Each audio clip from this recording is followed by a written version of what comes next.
नमस्कार, स्वागत आपका हरियाणा न्यूज़ 24 में। मैं हूं मुन्ना लांबा, मेरे सहयोगी प्रिंस लांबा के साथ। हम मौजूद आज गोसाईखेड़ा और जींद ज़िले के अंदर हरियाणा प्रदेश में। हम पूरे भारत में जाते हैं, यूपीएससी की परीक्षा पास किए सब बच्चों से इंटरव्यू करवाया है। हर बच्चे की अलग फीलिंग, अलग पढ़ाई, अलग तरीका होता है। तो आज अंकिता पवार मेरे साथ मौजूद हैं। प्यारी सी छोटी सी गुड़िया हैं, तीसरा अटैम्प्ट था और 28वां रैंक पूरे हिंदुस्तान में इनका आया है। तो सीधा है, आईएएस क्या है, डीसी के पद पे जाएंगे, ये तो इनसे पूछेंगे। तो अंकिता मेरे साथ मौजूद, इनके पिताजी, इनके माताजी, इनके भाई, चाचा सभी यहाँ मेरे साथ मौजूद हैं गोसाईखेड़ा में। वैसे तो पूरा परिवार है, सभी अफसर लाइन से हैं। कोई एक्शन है, कोई बेदार से, कोई इंजीनियर है, सभी कोई न्यूजीलैंड रहते हैं। अच्छा खाता पिता परिवार है, हम ये भी नहीं कह सकते। काफ़ी बच्चों की अलग अलग कहानी रही है। कोई बर्तन मांज के गए हैं, कोई कस्सी चला के गए हैं, कोई मजदूरी करके गए हैं। लेकिन अंकिता की कुछ अलग से ऐसी कोई स्टोरी नहीं है।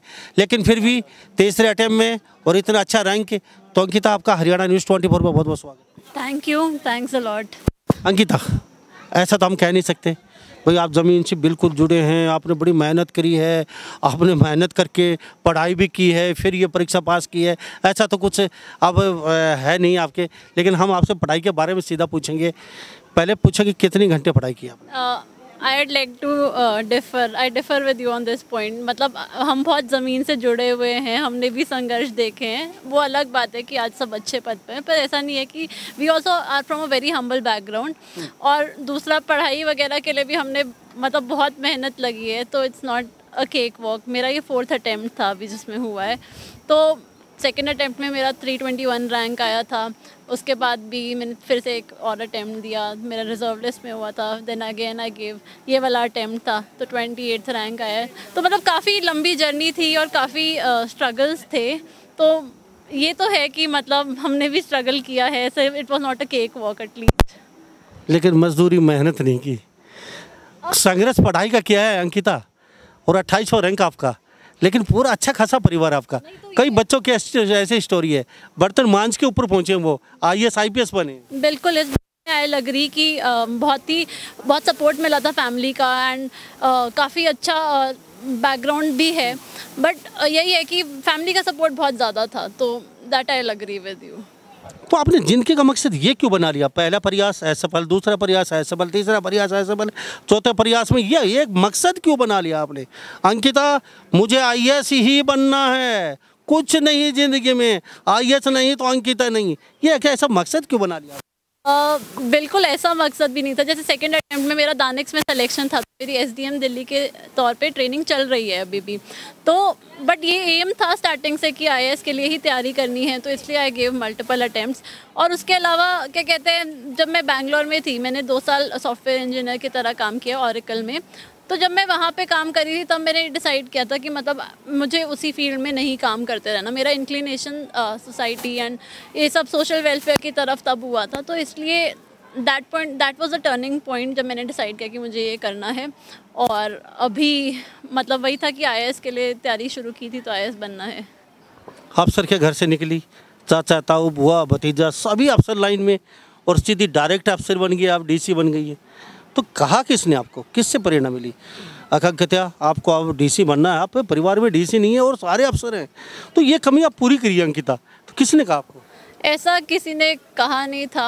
It was an more of an internal motivation. एक बार पेरेंट्स ने बोला था ग्रेजुएशन के जस्ट बाद कि सिविल सर्विसेज दे लो, बट मेरे को तब नहीं करना था, मुझे प्राइवेट जॉब ही करनी थी।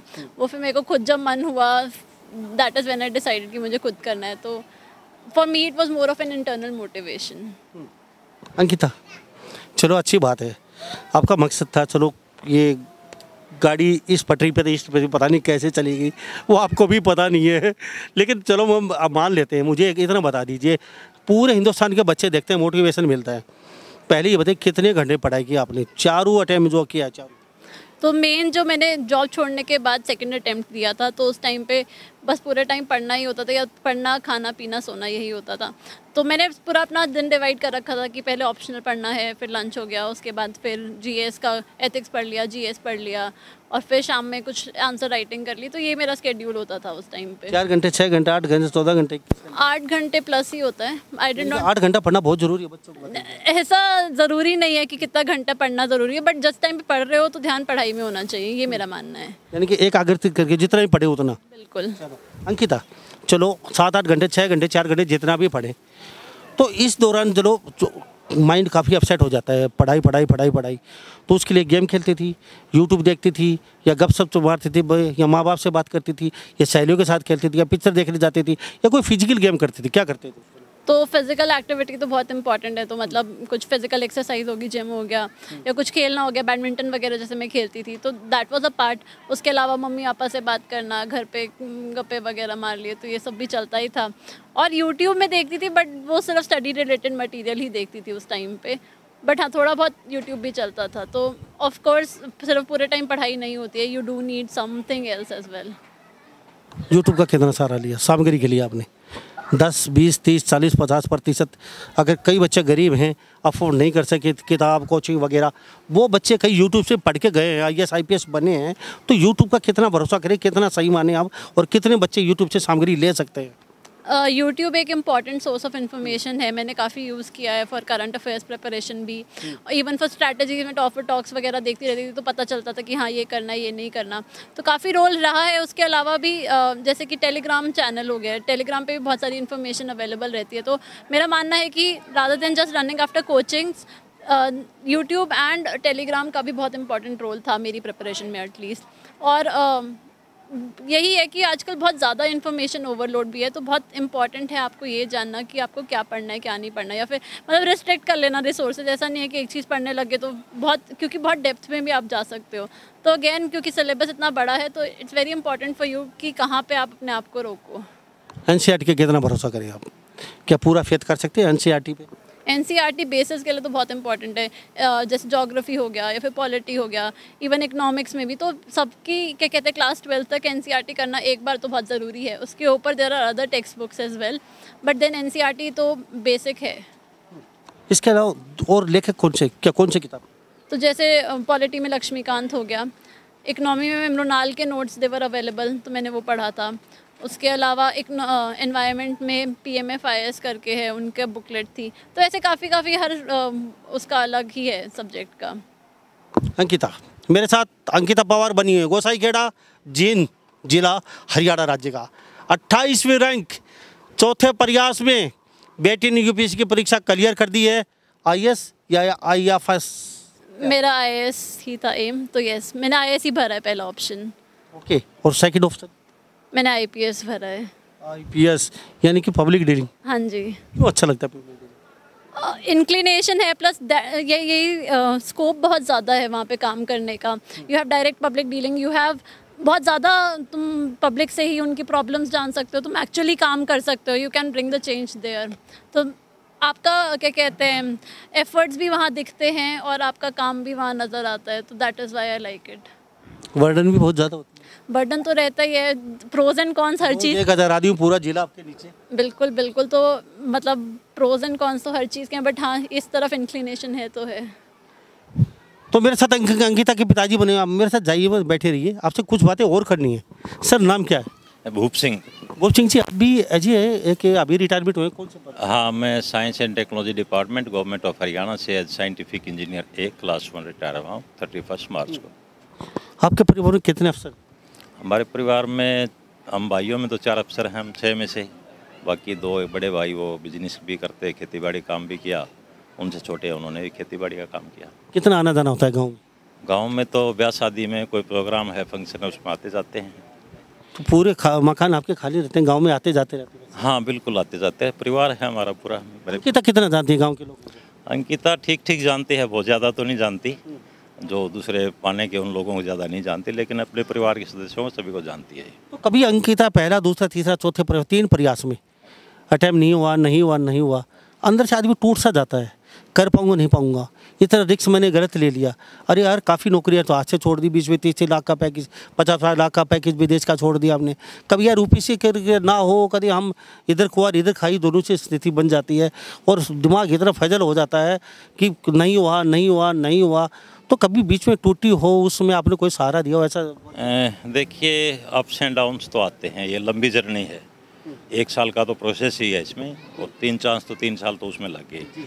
तो अप्स डाउन आते हैं, थोड़ा आदमी जब नहीं होता तो थोड़ा उसको महसूस भी होता है, लेकिन एक कंसिस्टेंसी ज़रूरी है, लगातार प्रयास ज़रूरी है, और वो इसने किया। तो हमने आपने क्या कहा उस समय जिस समय अंकिता मायूस होगी, अब पापा मैं नहीं कर पाऊंगी, 1 2 3 अटेम्प्ट दे दिए, पापा मैं दुखी हूँ, या फिर आपने देखा बच्चे के चेहरे पे थोड़ी मायूसी छाई हुई है? नहीं, ऐसा तो इसने कभी निराश नहीं हुई, और हमें भी नहीं, क्योंकि लगातार इसका फर्स्ट जो इसने चांस दिया था ना, उसमें जॉब के साथ दिया था उसने, तो उसमें प्रीलिम्स ही इसका क्वालिफाई नहीं हुआ। तो उसके बाद इसने कहा कि पापा मैं इसके जॉब के साथ नहीं हो पाएगा और जॉब मुझे छोड़नी पड़ेगी। तो इसका पैकेज भी इसको अच्छा मिलता था, तो हमें भी थोड़ा ये लगा भाई जॉब छोड़ेगी, कल को लाखों कैंडिडेट इसमें अपीयर होते हैं, सिलेक्शन होगा नहीं होगा, तो थोड़ा हमें लगा भाई डिसाइड करना। तो हमने परिवार में डिस्कस किया, और अंकिता ने भी कहा कि पापा कोई ऐसी बात नहीं है, मुझे मौका दे दी। हाँ, वो कहती है यदि मैंने जॉब छोड़ दी, IAS में नहीं हुआ तो ऐसी जॉब मुझे मिल जाएगी, because she is pass out from IIT। तो जब इसने इसमें कॉन्फिडेंस था, तो हमने कहा ठीक है, गो अहेड। तो आपने पूरी छूट दे दी, चलो हम आपको 2 साल देते हैं। यस, इसने जॉब छोड़ दी, जॉब छोड़ के चंडीगढ़ आ गई। चंडीगढ़ आके इसने सेल्फ स्टडी की। फर्स्ट अटैम्प्ट में, मतलब यानी सेकंड अटैम्प्ट होगा उसके जॉब छोड़ने के बाद, तो उसका प्रीलिम्स क्वालिफाई होगा, मेन क्वालिफाई होगा, इंटरव्यू क्वालिफाई होगा, एंड शी गॉट 321 रैंक। तो 321 रैंक में इसको डायनिक सर्विसेज मिली, और उसके उस पर आज she is SDM central under training. जी अंकित है ना से हाँ, थर्ड अटैम्प्ट में इसका मेन प्रीलिम्स होगा, मेन होगा, इंटरव्यू में इसका रिजर्व लिस्ट में आया। तो ऑलरेडी उसको बेटर जॉब मिली हुई थी, तो उसने ऑप्ट नहीं किया उसको। अगेन ये कहती है ठीक मैं ट्राई करूँगी, तो हाँ ठीक है, गो अहेड। तो उसमें इसने डेडिकेटेडली अपना स्टडी की, और ये आज उसके कारण ये इसका 28th रैंक है। चलो अंकित मायूस नहीं हुई, ऐसा नहीं हुआ। जी सर, अंकिता ने वो पड़ाव नहीं देखे जो आपने देखे हैं। ऐसा तो नहीं है पैराशूट से हम इंजीनियर के डॉक्टर घर पे आ गए और सीधा डायरेक्टर इंजीनियर डॉक्टर DC बन गए। आपने वो पड़ाव देखे जो अंकिता ने नहीं देखे। आपने वो मुशर्रफी की ज़िंदगी भी देखी होगी, क्योंकि उस समय ज़माना बहुत तो दूसरी टाइप का था, एक घर में कमाने वाला 10 खाने वाले होते थे। तो अंकिता ने वो कुछ अभी वो तो नहीं देखा होगा। नहीं, वो ज़्यादा खैर नहीं देखा, क्योंकि इसका जन्म में मैं जॉब में लग गया था, उसके बाद ही इसका वहीं पे जन्म हुआ, वहीं पे इसकी एजुकेशन हुई। लेकिन परिवार हमारा खेती बाड़ी से, ज़मीन से जुड़ा हुआ है। भाईचारा का, परिवार का, रिश्तेदारों का आना जाना लगा रहता है। इसकी बुआ जी हैं, बहन हैं, तो सबसे मुलाकात, इसलिए कोई ज़्यादा यूँ नहीं लगा कि एकदम से मतलब हम शहरी हो गए, तो गांव से जुड़े रहे हैं।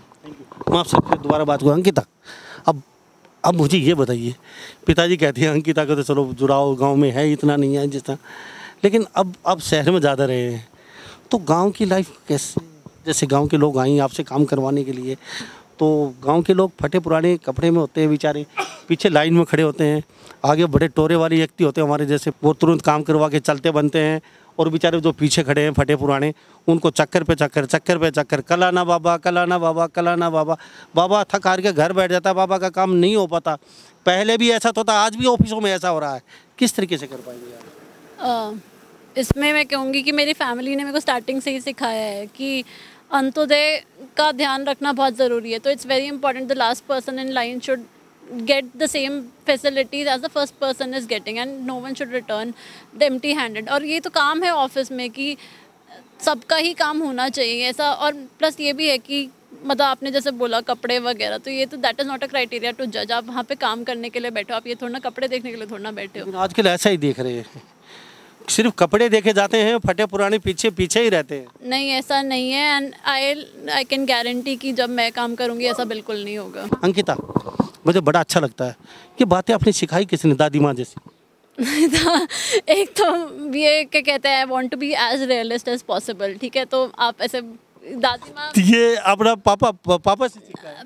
ताऊ जी, पापा और सबसे यही सीखा है कि मतलब सबका सी सबको इक्वली ट्रीट करना चाहिए and I personally believe in that. 3-4 प्रयास किया आपने लगातार, तो कभी विचलित हुए बीच में? नहीं, ये तो 3 बार फेल हो के नहीं हो पाऊँ पापा की कभी बातों में खरी ना उतरूँ, कभी मुश्किल हो जाए बीच में? तो डेफिनेटली हाईएस्ट लोज आते ही रहते हैं, बट यही था कि जैसे मेरा पिछला अटेम्प्ट जो था उसमें मेरे ऑप्शन में बहुत कम नंबर थे, तो मेरे को ये पता चल गया था मुझे कहाँ काम करना है। तो वही है कि अपनी गलतियों से सीखना एंड उन पे वर्क करना is what I learn through the journey.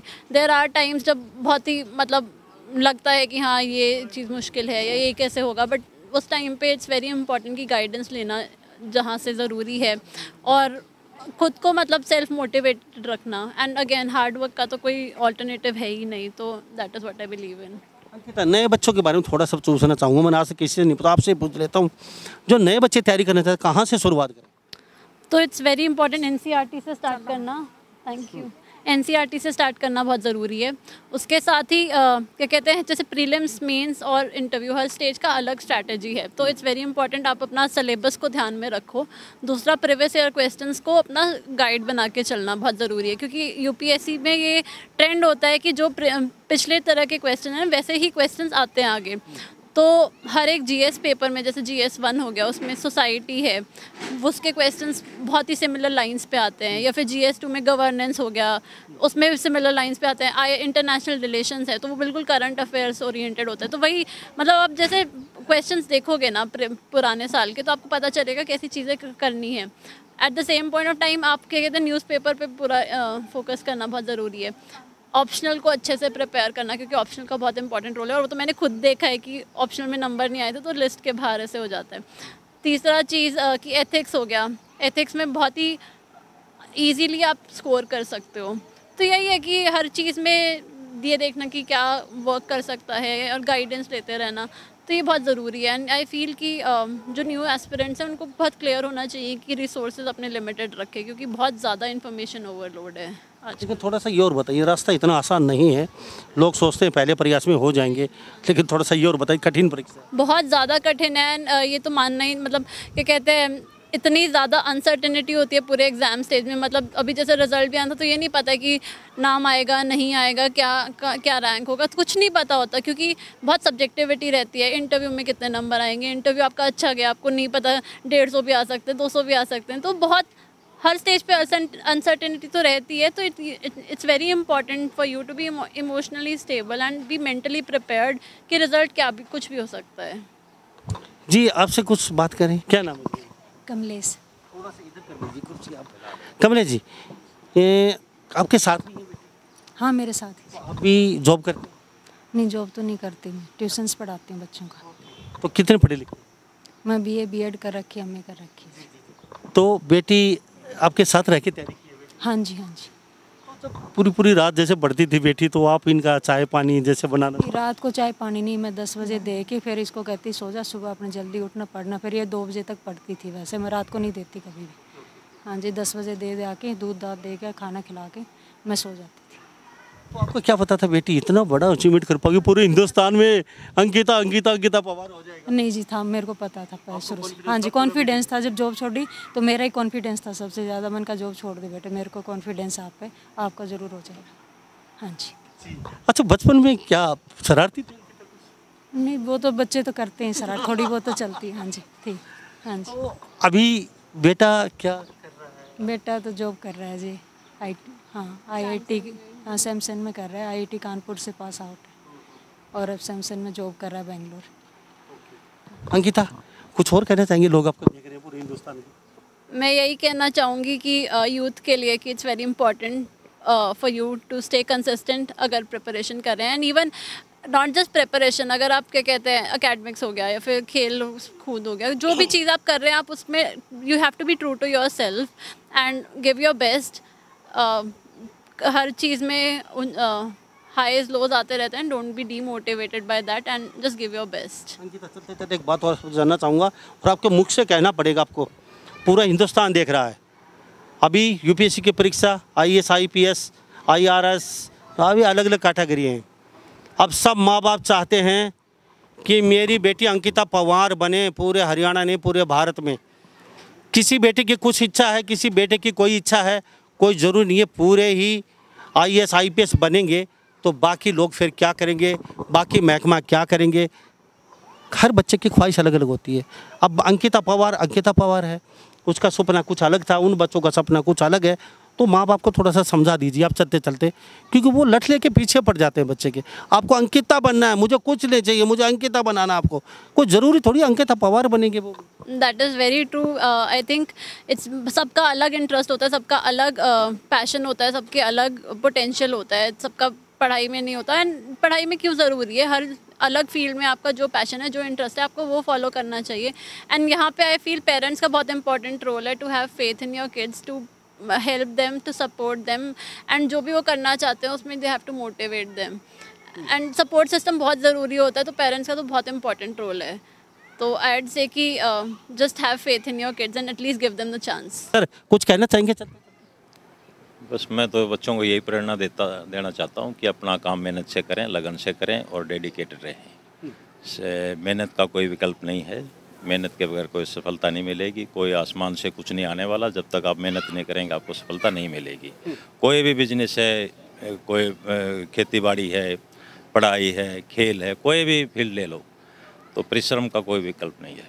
तो बच्चों को यही कहूँगा कि अपना मेहनत के साथ, लगन के साथ और हिम्मत के साथ काम करें। सर आपका नाम क्या है? मेरा नाम अतर सिंह है जी। तो आप भी अभी रिटायरमेंट हुए? मैं अभी 2014 में रिटायर हुआ हूँ as associate professor from government college Jind. हाँ जी। तो ये तो सर आपने बहुत बच्चे पढ़ाए, बड़ा देश का भविष्य बनाया है, तो बेटी के बारे में कुछ कहेंगे? बेटी के बारे में तो यही कहूँगा कि जो इसने टारगेट लिया था, टारगेट लेके चलना चाहिए सभी को। यदि बगैर टारगेटों का अगर ना अंधी में लट फेंकना, वो नहीं होना चाहिए। There should be target. तो टारगेट लेके चली हुई थी, इसने उसको टारगेट को पूरा किया। मेरे पिताजी ने बड़े अच्छे संस्कार दिए थे, उस संस्कारों का इसने पालन किया और उनके दिखाए हुए रास्ते को आज सफल करके इसने दिखा दिया। क्या नाम है? सतवीर सिंह पवार। तो आप भी अभी रिटायरमेंट? जी, मैं 2015 में रिटायर हुआ था। मैं एग्जीक्यूटिव इंजीनियर था हरियाणा PWD अंडर में। और अभी रिसेंटली मैंने भी PhD किया, रिसर्च किया है रोड में, रोड सेफ्टी पे मैं काम करता हूँ। IAS की कमी खल रही थी आपको, बाकी तो सारी आपके पोस्ट है, वो कभी भी या अंकिता से बड़ी जो हमारी बेटी है, सने है, उसने भी सिविल सर्विसेज का कम्पीट किया और काफ़ी अच्छी उसकी परफॉर्मेंस रही। काफ़ी नेशनल लेवल के एग्ज़ाम वो पास करती रही। तो उसी टाइम हमें लग रहा था कि ये लड़की भी इंटेलिजेंट है, लेकिन अंकिता ज़रूर इसको पूरा करेगी, इसका ट्रैक रिकॉर्ड देख के। तो बाई चांस वो नहीं कर पाई और उसने जो है ना probationary officer State Bank of India में वो सिलेक्ट हुई। आज she is working as assistant manager in SBI, State Bank of India Bombay. इसके बाद अंकिता ने जब स्टार्ट किया तो पहली बार ही, क्योंकि फर्स्ट टाइम इसका इंटरेस्ट नहीं था बिल्कुल भी, IIT टॉप करती रही तो हम इसको मोटिवेट करते थे कि तुझे सिविल सर्विसेज करना है, क्योंकि दीदी कर रही है, तुझे भी करना है। क्योंकि अंकिता मेरे साथ बनी, अंकिता पवार, हम गोसाईखेड़ा गांव में, जींद जिला, हरियाणा राज्य का 28वां रैंक पूरे भारत में। आप तस्वीर देख लीजिए, हमारे साथ अंकिता पवार बेटी, उनका चाचा, ताऊ, पिताजी, माताजी सब मेरे साथ बातचीत में। चलते चलते मुझे ये बता दीजिए, 6 अटैम्प्ट दे के वो क्लियर नहीं कर पाते तो क्या उनका रास्ता बंद हो जाता है? क्या उनके सारे दरवाजे बंद हो जाते हैं? क्या उनके पास कुछ नहीं बचता? क्या वहाँ से सब कुछ काला अंधेरा हो जाता है उनके सामने? वो बच्चे क्या कुछ नहीं कर पाएंगे आगे? थोड़ा सा उनको बता है कि ये जर्नी में बहुत सारी चीज़ें सीखने को मिलती हैं। मतलब मैंने जब स्टार्ट किया था तैयारी करना, तब मेरे को मतलब बहुत ही कम चीज़ें पता थी। एंड पूरी जर्नी में ही मतलब बहुत सारी चीज़ें, क्योंकि इतना डाइवर्स चीज़ें पढ़नी रहती हैं तो बहुत कुछ नॉलेज मिलती है। करंट अफेयर्स हो गया, पॉलिटिक्स, इकनॉमी, कुछ भी बोलो आप, आपको सब चीज़ें अब पता होती हैं। तो ऐसा नहीं है कि आपने 6 साल दिया एंड आपका नहीं हुआ तो you are back to zero. आपने बहुत ज़्यादा नॉलेज और बहुत एक्सपीरियंस गेन किया है and it will be very useful. जो भी अगर आप आगे कुछ भी प्लान भी कर सकते हैं, there are other competitive exams, either you can go for it, या फिर आप अपना कुछ शुरू कर सकते हैं। आजकल स्टार्टअप्स, बिजनेसेस, बहुत सारी चीज़ें हैं। तो maybe it's time for you to explore other things if you are not able to clear this. But yes, it's not कि you are starting from zero, you have learned a lot in this journey. अखबार किधर पढ़ते थे रोज़ मंगवा के? कौन सा अखबार ज़्यादा? मैंने तब हिंदू पढ़ा था, बाकी इंटरव्यू के टाइम पे 2 पढ़ती थी, हिंदू एंड इंडियन एक्सप्रेस।